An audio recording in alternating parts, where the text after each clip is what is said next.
사랑하는 제들교회 성도님들, 오늘 하루의 삶도 하나님의 말씀으로 시작하기를 원합니다.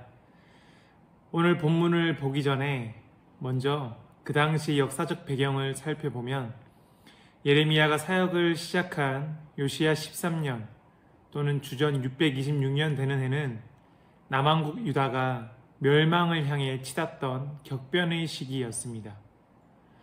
유다는 반복되는 열광의 침략으로 어느 때보다 국력이 급격하게 쇠퇴했습니다. 전에 없던 재앙과 혼란으로 백성들은 고통을 겪었고 하나님이 여전히 자신들과 함께 하시는지 심각하게 의문을 품는 상태였습니다. 이런 시기에 많은 선지자들이 등장하기 시작했습니다. 예레미야 27장 또 28장에서는 서로 상반되는 예언의 말씀이 기록되어 있는데 선지자 예레미야는 바벨론에게 항복하지 않으면 하나님이 친히 그 나라를 멸하실 것을 말하며 더 나아가 이전에 빼앗겼던 기구들에 더해 남아있던 기구들까지 바벨론으로 옮겨질 것이라 선포했습니다. 반면에 또 다른 선지자인 기브온 아술의 아들 하나냐는 2년 내로 빼앗겼던 성전 모든 기구들이 다시 돌아오게 될 것이라며 구체적인 시기까지 예언했습니다. 다시 말해 선지자 예레미야는 지금 이스라엘이 겪고 있는 재앙과 혼란이 더 심해지고 지속될 것이라고 하나님의 말씀을 대언한 것이고, 반면에 선지자 하나냐는 2년 안에 하나님이 이스라엘을 회복할 것이라고 하나님의 말씀을 대언한 것입니다. 성도님들이 지금 그 당시 이스라엘 백성이라면 어떤 예언의 말을 참 하나님의 말씀으로 받으시겠습니까? 상황이 더 힘들어질 것이라고 부정적인 것처럼 들려지는 선지자 예레미야의 예언보다는 2년이면 모든 것이 회복될 것이라는 대단히 긍정적인 것처럼 들려지는 선지자 하나냐의 예언이 더 솔깃하지 않겠습니까? 이 당시 이스라엘 백성은 어땠을까요?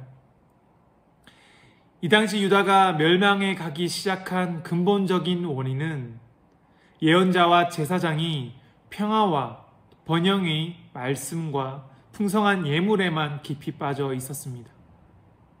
평화와 번영을 전하는 것이 무엇이 문제가 되겠는가 생각하실 수 있겠지만 그 당시 예언자와 제사장 그리고 백성들 중심에는 바로 탐욕이 우선이었습니다.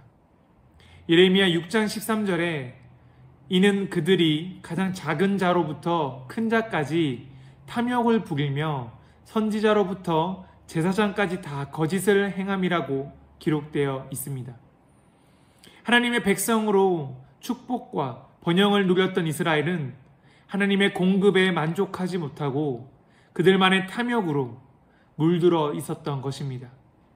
그렇기 때문에 그들은 고통과 고난이 더 찾아올 것이라는 예레미야의 예언보다는 평화의 번영의 회복의 말씀을 예언하는 하나냐의 말을 더 듣기 원했을 것입니다.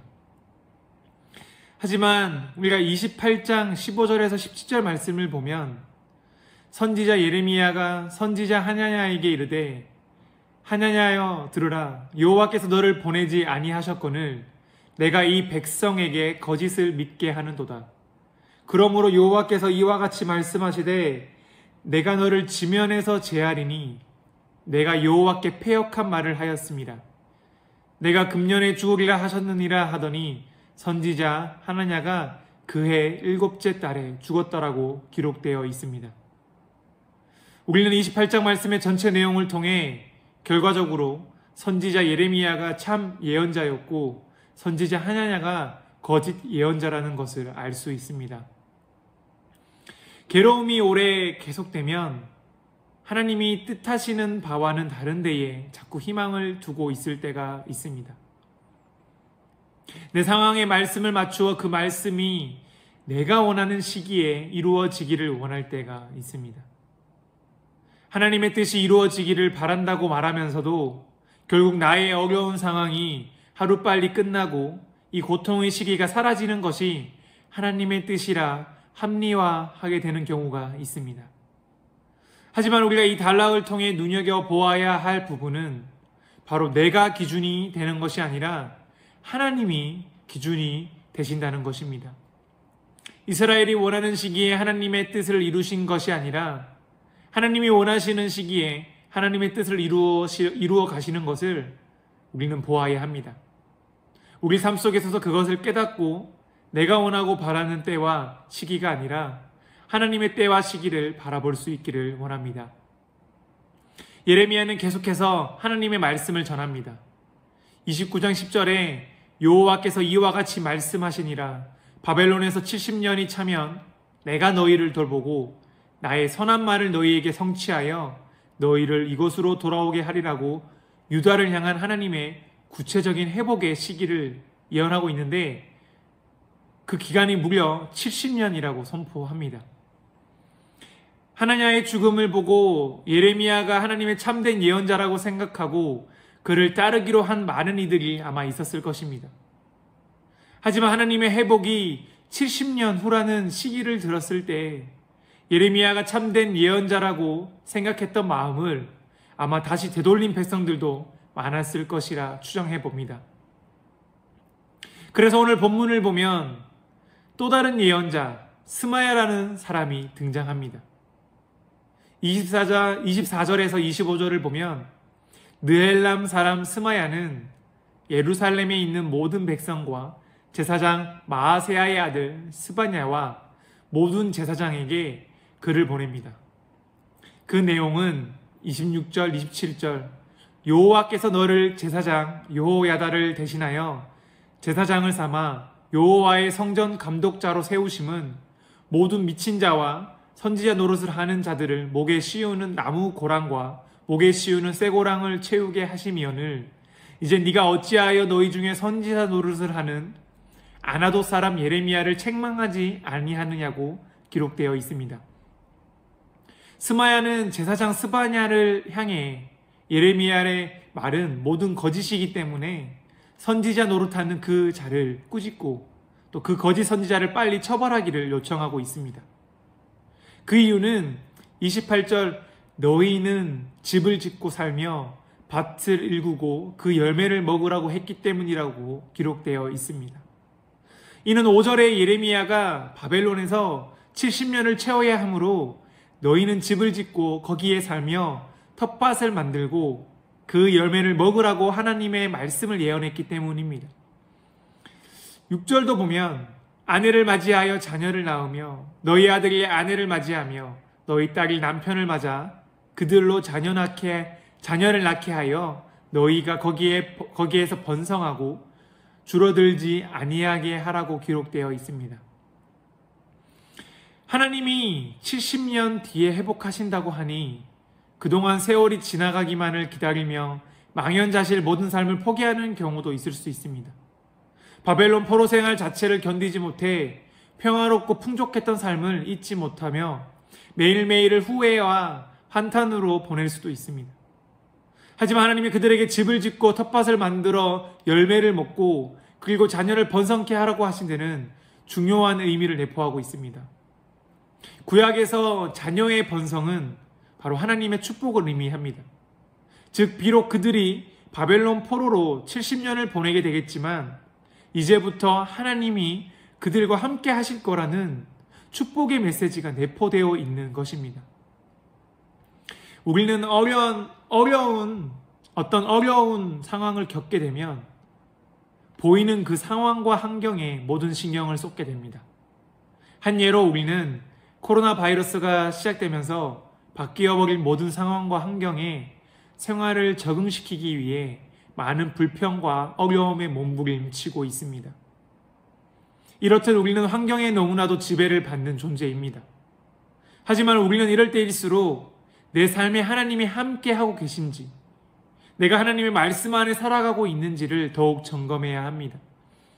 코로나 여파로 교회 예배, 또 사역들이 정상적으로 불가능한 상황 속에서 나는 정말 하나님 안에서 살아가고 있는지, 하나님을 예배하고 있는지, 그리스도인의 삶을 살아가고 있는지 점검해야 합니다. 왜냐하면 고난 속에서 하나님의 축복을 발견할 수 있기 때문입니다. 처한 상황이나 환경이 중요하다 우리는 생각하지만 사실상 우리가 하나님의 축복 안에 있는지 없는지가 너무나 중요하기 때문입니다. 그러므로 처한 상황이나 환경에 망연자실하거나 삶을 포기하는 것이 아니라 그 안에서 주어진 일을 감당하고 맡겨진 일을 성실히 행하며 회복의 때를 준비하며 기도하는 삶이 되실 수 있기를 간절히 소망합니다. 28절을 보면 제사장 스바냐가 스마야의 글을 선지자 예레미야에게 읽어서 들려줄 때에, 즉 제사장 스바냐가 스마야가 보낸 편지 내용을 예레미야에게 읽어서 들려주었다고 기록되어 있습니다. 그에 대한 대답으로 30에서 32절, 여호와의 말씀이 예레미야에게 임하여 이르시되 너는 모든 포로에게 전언하며 이르기를 여호와께서 느엘람 사람 스마야를 두고 이같이 말씀하셨느니라. 내가 그를 보내지 아니하였거늘 스마야가 너희에게 예언하고 너희에게 거짓을 믿게 하였도다. 그러므로 여호와께서 이와 같이 말씀하시느니라. 보라, 내가 느엘람 사람 스마야와 그의 자손을 벌하리니 그가 나 여호와께 패역한 말을 하였기 때문에 이 백성 중에서 살아남을 그의 자손이 하나도 없을 것이라. 내가 내 백성에게 행하려 하는 복된 일을 그가 보지 못하리라 하셨느니라. 이것은 여호와의 말씀이니라. 31절 32절 히브리어 본문에서는 동사에서 알 수 있는 주어 내가를 따로 인칭 대명사를 써서 강조함으로써 하나님께서는 스마야를 보내신 적이 없다는 사실을 강하게 드러냅니다. 따라서 스마야가 무슨 예언을 하든지 그는 예언자일 수 없고 그가 한 예언은 거짓일 수밖에 없음을 똑똑히 밝히십니다. 여기서 스마야가 너희로 거짓을 믿게 하였도다는 말씀은 28장 15절에서 하나냐가 유다 백성으로 거짓을 믿게 하는도다라고 한 예레미야의 말과 비슷합니다. 거기서도 이 말 바로 앞에서 예레미야는 하나님께서 하나냐를 보내지 아니하셨다고 말했습니다. 이리하여 바벨론에서 예언 활동하며 예레미야를 예루살렘 성전 관리인에게 고발한 스마야가 예루살렘 성전에서 제사장과 온 백성이 보는 앞에서 예레미야에 맞서다가 죽은 하나냐와 다를 바 없는 사람임이 드러나게 된 것입니다.